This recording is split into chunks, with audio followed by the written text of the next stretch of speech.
기독교는 용서의 종교라고 하지요.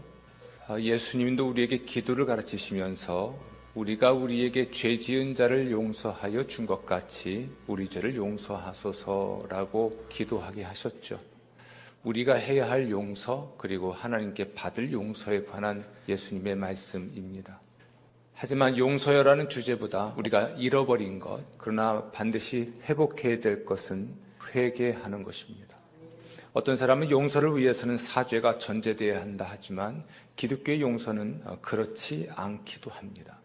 세례 요한은 예수님에 관한 이야기의 서두에 항상 등장합니다. 그리고 세례 요한이 세상에 등장했을 때 그의 일성이 회개하라였습니다.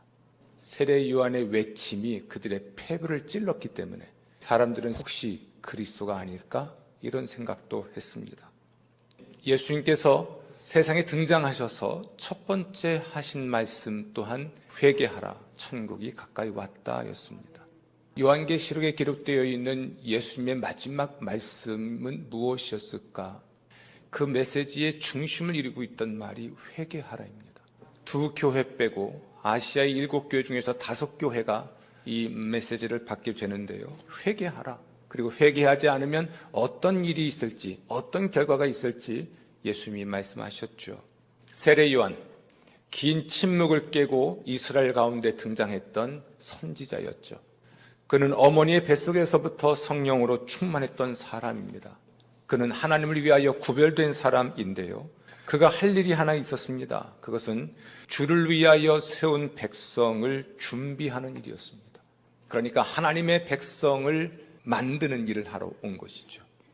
그는 어떻게 하나님을 위하여 세운 백성을 준비할 수 있었을까? 그의 첫 마디는 회개하라였습니다.